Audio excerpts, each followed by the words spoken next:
नमस्कार दोस्तों, स्वागत है आपका हमारे चैनल ज्ञान और शिक्षा में।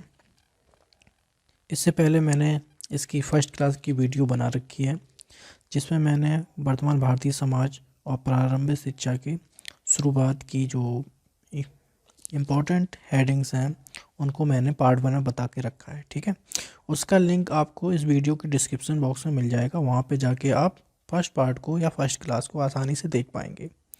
आज हमारा सेकंड पार्ट की बारी है, तो हम यहाँ से परिभाषाएं हमारी कंप्लीट हो चुकी थी, तो सेकंड पार्ट हम शुरुआत करने वाले हैं। ठीक है, तो आज चलिए आज का वीडियो शुरू करते हैं।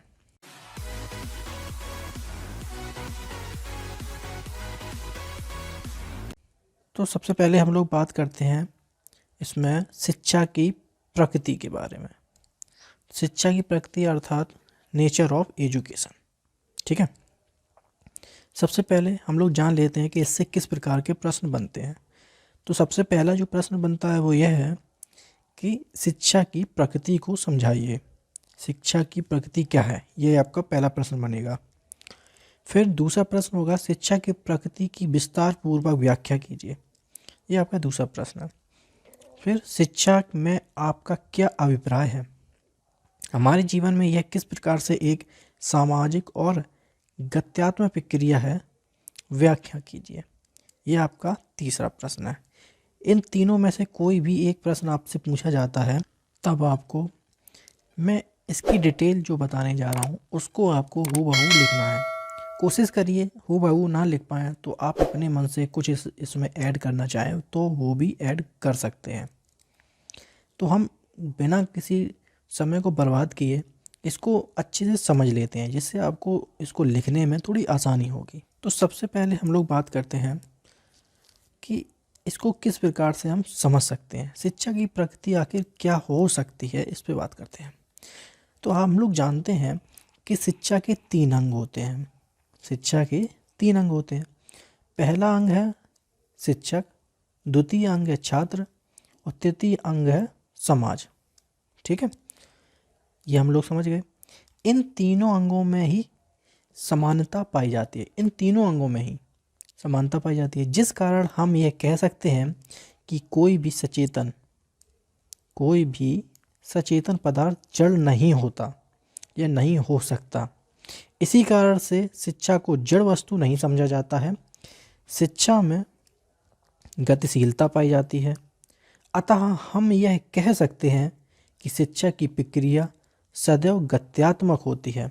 इसकी प्रकृति को और स्पष्ट करने के लिए इसके सामाजिक और विकास की प्रक्रिया को भी समझना होगा। ठीक है, अब इसको हम लोग और सरल भाषा समझ लेते हैं, जिससे आपको लिखने में बहुत आसानी होगी। सबसे पहले अगर आपसे प्रश्न बनता है शिक्षा की प्रकृति को समझाइए, तो सबसे पहले आपके दिमाग में ये बात आ जानी चाहिए कि शिक्षा के 3 अंग होते हैं। प्रकृति मतलब किस प्रकार से वो दिखाई देती है, हमें शिक्षा कैसी दिखाई देती है। तो शिक्षा में हम सबसे पहले देखते हैं तो हमें 3 अंग दिखाई देते हैं। पहला होता है शिक्षक, दूसरा छात्र, तीसरा होता है समाज। ठीक है, इन तीनों में ही समानता पाई जाती है। ठीक है, जिस कारण हम ये कह सकते हैं कि इससे यह स्पष्ट भी होता है कि कोई भी सचेतन पदार्थ जड़ नहीं है, अर्थात जिसमें चेतना है वो जड़ नहीं हो सकता। ठीक है, तो हम इसको इस प्रकार से समझ सकते हैं। और आगे जो भी लिखा है आपको हूबहू उसको वैसे के वैसा याद करके लिख लेना है। बस आपको अगर शुरुआत की लाइन याद रही प्रकृति के बारे में, कि अगर शिक्षा की प्रकृति पूछी जाए तो सबसे पहले 3 बातें याद आनी चाहिए, शिक्षक, छात्र और समाज। और इन तीनों में ही समानता पाई जाती है, तभी शिक्षा का विकास पूर्णतः विकास संभव हो पाता है। अब इसकी प्रकृति को और अच्छे से समझ लेते हैं। हम इसकी प्रकृति पर प्रकाश डालते हैं तो सबसे पहले हम लोगों को एक बात पता चलती है कि शिक्षा एक सामाजिक प्रक्रिया है। शिक्षा एक सामाजिक प्रक्रिया है। कैसे? सामाजिक प्राणी होने के नाते मनुष्य समाज का एक अभिन्न अंग है। इसी कारण समाज यह आशा करता है कि प्रत्येक छोटी की होनी चाहिए, छोटी की, कि प्रत्येक व्यक्ति का एक व्यक्तिगत और सामाजिक विकास हो। ठीक है, प्रोवेल के अनुसार, प्रोवेल क्या कहते हैं, शिक्षा को एक ऐसी प्रक्रिया मानते, फ्रॉबेल जो है वो शिक्षा को एक ऐसी प्रक्रिया मानते हैं जिसके द्वारा बालक अपनी जन्मजात शक्तियों का विकास करता है। यह विकास भौतिक एवं सामाजिक वातावरण में रहकर ही संभव है। अर्थात शिक्षा की प्रगति तीन लोग शामिल हैं, शिक्षक, छात्र और समाज।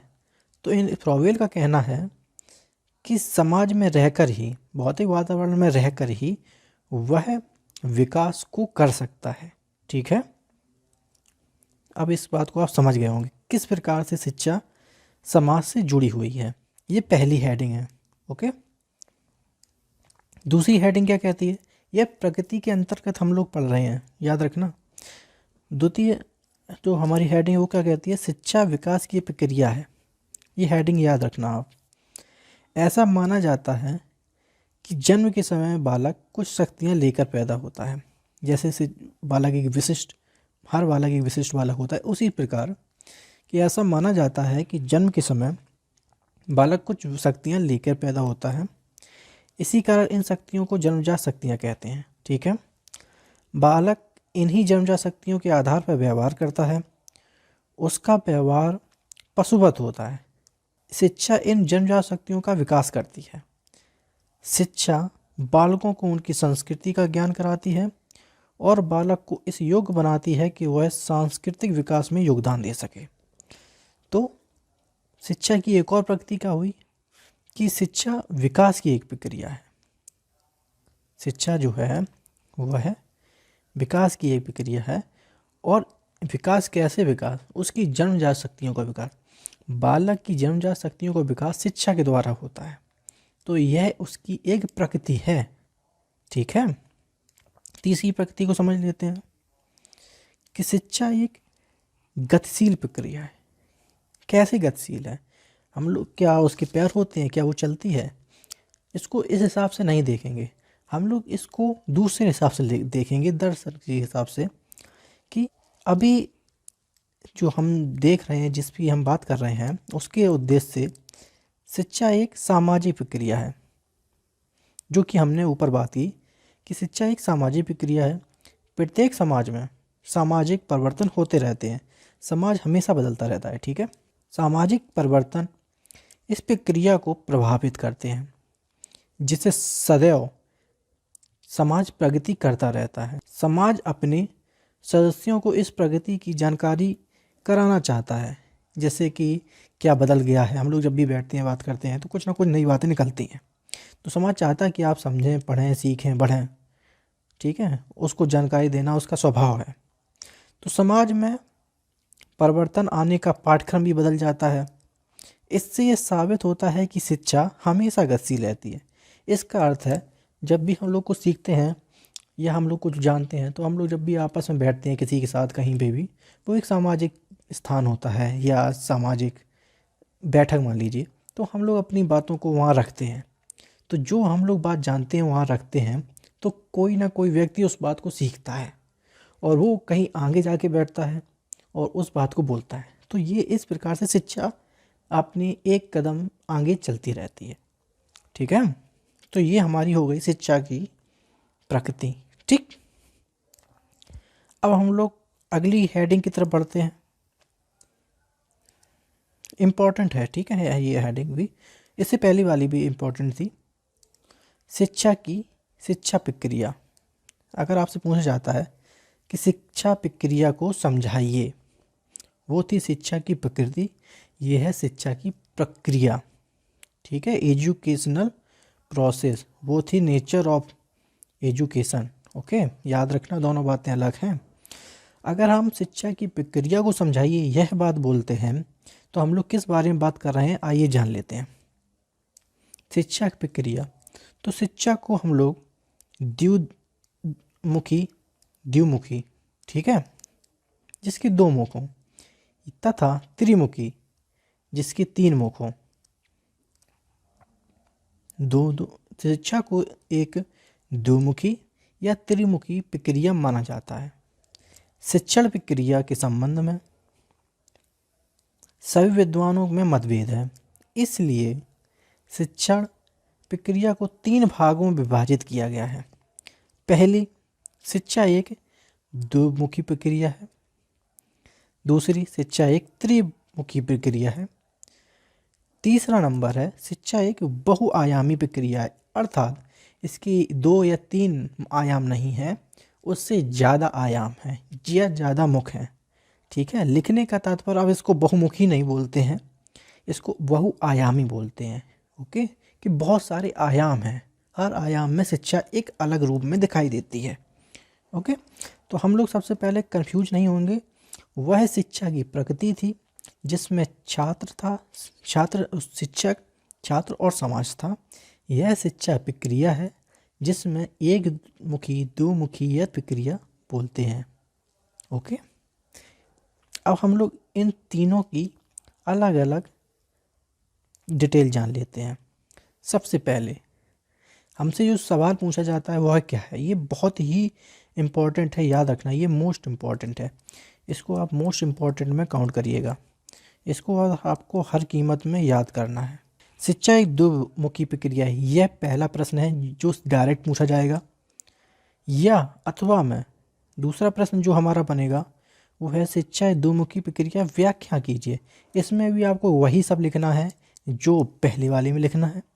अगर पूछा जाएगा शिक्षा द्विमुखी प्रक्रिया, इस कथन का विश्लेषण करते हुए शिक्षा के विभिन्न अंगों की व्याख्या कीजिए, इसमें भी आपको वही लिखना है जो ऊपर दोनों क्वेश्चन के अंतर्गत लिखना था। ठीक है, कंफ्यूज नहीं हो सकते आप।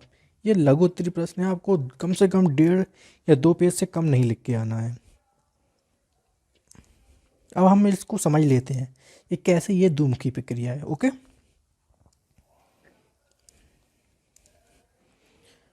उत्तर यहाँ से स्टार्ट होता है। शिक्षण प्रक्रिया के 2 पहलू हैं। इस पर विचार करने में तस्वीर स्पष्ट दिखाई देती है कि एक पढ़ा रहा है, एक पढ़ रहा है, एक सुना रहा है, एक सुन रहा है। शिक्षक व शिक्षार्थी की क्रिया व प्रतिक्रिया ही शिक्षा का रूप लेती है। इसीलिए एडम्स ने कहा है कि शिक्षा एक द्विमुखी प्रक्रिया है। अब यहाँ पर इस बात को आप बहुत ही अच्छे से ध्यान रखेंगे, ये किसने कहा है। एडम्स कहते हैं कि शिक्षा एक द्विमुखी प्रक्रिया है। कैसे?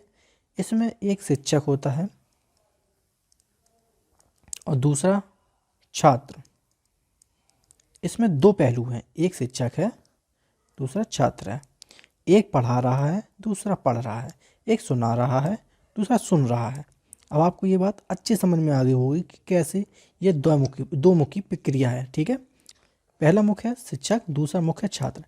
एक पढ़ा रहा है, एक पढ़ रहा है, एक सुना रहा है, एक सुन रहा है। ये किसने कहा है? एडम्स ने। ओके, अब इसको आगे और समझ लेते हैं। आगे क्या लिखा है? यह स्वीकार किया गया कि शिक्षा में 2 कर्ता कार्य करते हैं। इसमें एक शिक्षक होता है, दूसरा शिक्षार्थी। शिक्षक अपने ज्ञान को शिक्षार्थियों तक पहुंचाता है। ये बात आपको समझ में आ गई? ये मैंने पहले ही बता दिया, अब आपको ये लिखने में कोई दिक्कत नहीं होगी। आगे और जान लेते हैं इसके बारे में। रॉस ने क्या कहा है? तो रॉस के अनुसार चुंबक के समान शिक्षा में भी 2 ध्रुव का होना आवश्यक है। इसलिए शिक्षा को भी द्विमुखी, यहाँ द्विमुखी सही नहीं लिखा है, द्विमुखी प्रक्रिया है। ठीक है, तो रॉस क्या कहते हैं? चुंबक के समान, चुंबक के 2 ध्रुव होते हैं ना, और उन दोनों ध्रुवों का होना अति आवश्यक होने ही होने हैं। इन्होंने कहा है कि चुंबक के समान शिक्षा में भी 2 ध्रुव का होना आवश्यक है, इसलिए शिक्षा भी द्विमुखी प्रक्रिया है। अब इसको एक चित्र के माध्यम से समझ लेते हैं, जिसमें एक साइड है, ये एक मुख है, ये दूसरा मुख है। ठीक है, यह है शिक्षा की प्रक्रिया, यहाँ पे शिक्षा चल रही है। ठीक है, तो इससे क्या होता है? ज्ञान बढ़ता है, अध्यापक का एक व्यक्तित्व भी शामिल होता है इसमें। ये ऑप्शन है वो ज्ञान का है, ये यहाँ पे जो ऑप्शन है वो अध्यापक के व्यक्तित्व का है। तो इसमें दिखाया गया एक ध्रुव है आपके अध्यापक है, दूसरा ध्रुव है आपके छात्र। अब इससे निष्कर्ष क्या निकलता है? ये आप अगर डायग्राम बना देंगे ना, आपका नंबर कोई भी काटने वाला नहीं है। फिर अब इससे जो निष्कर्ष निकलता है उसकी बात करते हैं। जैसे कि मैंने आपको बोला कि एक शिक्षक है, एक छात्र है, तो एक पढ़ा रहा है, एक पढ़ रहा है। उसी प्रकार एक बोलता है, दूसरा सुनता है। एक पढ़ाता है, दूसरा पढ़ता है। एक पद प्रदर्शक का कार्य करता है, दूसरा उसका अनुसरण करता है। इस प्रक्रिया में कर्ता और कर्म दोनों में परस्पर संबंध होता है। ये कर्ता लिखा है यहाँ पे, कर्ता, ठीक है। कर्ता और कर्म दोनों में परस्पर संबंध होता है। पांचवा, सहयोग के अभाव में वह अपने उद्देश्यों की पूर्ति नहीं कर सकते। इसका क्या अर्थ हुआ कि अगर इन दोनों में किसी एक का भी सहयोग नहीं होगा, तो अगर शिक्षक का उद्देश्य है कि हम छात्र को कुछ बना दें, तो वो नहीं बना सकता। अगर छात्र का उद्देश्य है कि हम कुछ बन जाए और शिक्षक नहीं पढ़ा रहा है, तो भी वह कुछ उस हिसाब से उसकी प्रगति नहीं हो सकती। अर्थात इन दोनों में परस्पर संबंध है। एक पद प्रदर्शक है, मार्ग दिखाता है, दूसरा चलता है। अब हम बढ़ते हैं कि त्रिमुखी प्रक्रिया। तो शिक्षा एक त्रिमुखी प्रक्रिया है। इससे क्या तात्पर्य है और इससे किस प्रकार से सवाल पूछे जाते हैं? तो पहला तो डायरेक्ट होगा कि शिक्षा एक त्रिमुखी प्रक्रिया है, समझाइए। दूसरा प्रश्न आपसे किया जाएगा, शिक्षा एक त्रिमुखी प्रक्रिया है, इस कथन का विश्लेषण करते हुए शिक्षा के विभिन्न अंगों की व्याख्या कीजिए। ओके, तो इसको भी जल्दी समझ लेते हैं, क्योंकि मैंने द्विमुखी प्रक्रिया समझाने से समय ले लिया, और समय लेना आवश्यक ये था कि आपको ये समझ में आ जाए कि द्विमुखी और त्रिमुखी में अंतर क्या है, क्या अंतर हो सकता है। तो आपको ये समझ में आ गया द्विमुखी में शिक्षक और छात्र होते हैं, तो त्रिमुखी में क्या जुड़ जाता है। ओके, तो शिक्षा एक त्रिमुखी प्रक्रिया है। एडम्स द्वारा प्रतिपादित इस सिद्धांत का खंडन करते हुए जॉन डीवी ने लिखा है कि शिक्षा में अध्यापक विद्यार्थी के साथ साथ पाठ्यक्रम भी शामिल किया जाता है, क्योंकि पाठ्यक्रम के अभाव के में शिक्षण कार्य पूर्ण नहीं हो सकता। पाठ्यक्रम के अभाव में शिक्षण कार्य पूर्ण नहीं किया जा सकता। अब आपको समझ में आ गई। तो इनका कहना है, जॉन डीवी जो थे, उन्होंने एडम्स द्वारा प्रतिपादित द्विमुखी प्रक्रिया का खंडन किया। ओके, इन्होंने क्या कहा कि शिक्षा में अध्यापक तो होगा, विद्यार्थी भी होगा, परंतु साथ साथ पाठ्यक्रम भी होना चाहिए। अगर आपका पाठ्यक्रम नहीं होगा तो शिक्षक क्या पढ़ाएगा और विद्यार्थी क्या पढ़ेगा? कैसे लक्ष्य का निर्धारण किया जा सकता है? इस प्रकार उन्होंने कहा कि इस प्रकार शिक्षा को पूर्ण नहीं माना जा सकता है, ना ही ये पूर्ण हो सकती है। किसने कहा है? जॉन डीवी ने। तो जॉन डीवी ने त्रिमुखी प्रक्रिया कहा है, और इन्होंने एडम्स द्वारा प्रतिपादित द्विमुखी प्रक्रिया सिद्धांत का खंडन किया है। ठीक है, अब इसकी डायग्राम को समझ लेते हैं कैसे। इनका कहना है कि एक मुख है टीचर, दूसरा मुख है छात्र, और तीसरा मुख है पाठ्यक्रम। जब ये तीनों मिलेंगे तब ही एजुकेशन प्रोसेस का यहाँ पर क्रियान्वयन किया जा सकता है। ओके, अब हम इसकी थोड़ी सी और डिटेल जान लेते हैं। जॉन डीवी का मानना है कि शिक्षा प्रक्रिया में शिक्षक अपने विद्यार्थियों को निश्चित समय में निश्चित विधि से निश्चित विषय वस्तु को निश्चित स्थान पर प्रदान करता है। इसलिए शिक्षक शिक्षार्थी के साथ साथ ही निश्चित पाठ्यक्रम का होना आवश्यक है। इनका अर्थ है कि विद्यालय जाने का एक निश्चित समय होता है, ठीक है, वहाँ पे बैठने की और ज्ञान अर्जन करने की निश्चित विधि होती है, जिसके लिए एक निश्चित विषय वस्तु का होना आवश्यक है। जैसे वर्तमान भारतीय समाज और प्राथमिक शिक्षा पढ़ रहे हैं, इसका होना आवश्यक है, और उसके लिए एक निश्चित स्थान का होना आवश्यक है जहाँ पर वो बैठ के शिक्षा प्रदान की जाएगी। इस कारण हम ये मान सकते हैं, या हमें ये मानना ही होगा कि एक शिक्षा के विकास के लिए पाठ्यक्रम का होना अति आवश्यक है। अब आपको ये बात अच्छे समझ में आ गई होगी द्विमुखी और त्रिमुखी प्रक्रिया में क्या अंतर है। चलिए आगे बढ़ते हैं। तो शिक्षा एक बहुआयामी प्रक्रिया है या बहुमुखी प्रक्रिया है, इसको मानने का अर्थ क्या हुआ? तो कुछ विद्वानों का मानना है कि मानव के एक पहलू का विकास ना करके बहुत या अनेक आयामों का विकास करती है। ऐसी प्रक्रिया जो एक पहलू का विकास न करके बहुत या अनेक आयामों का विकास करती है, जैसे सामाजिक, आर्थिक, मनोवैज्ञानिक, समाजशास्त्री, आध्यात्मिक, राजनीतिक, वैज्ञानिक या प्राकृतिक। तो इनका कहना है कि इन सभी पहलुओं का या आयामों का जो विकास करे उसको हम बहु आयामी प्रक्रिया कहते हैं। शिक्षा की बहु आयामी प्रक्रिया उसी को बोलेंगे जो इन सभी क्षेत्रों या आयामों को विकसित करे या उसको आगे बढ़ाए। ठीक है, तो आपको इन तीनों का अर्थ समझ में आ गया। अब आपको ये हमेशा याद रहेंगे, आप कभी भी भूलेंगे नहीं। तो इससे अगले वाले हम लोग टॉपिक की बात करेंगे तीसरी क्लास में। आज का वीडियो काफ़ी लंबा हो गया, लेकिन मुझे आशा है कि आपको ये बहुत अच्छे समझ में आया होगा। ठीक है, तो आज की वीडियो के लिए बस इतना ही। अगर आपको वीडियो अच्छा लगा है तो वीडियो को लाइक करें, शेयर करें और चैनल को सब्सक्राइब जरूर करें। मिलते हैं अगली क्लास में। जय हिंद।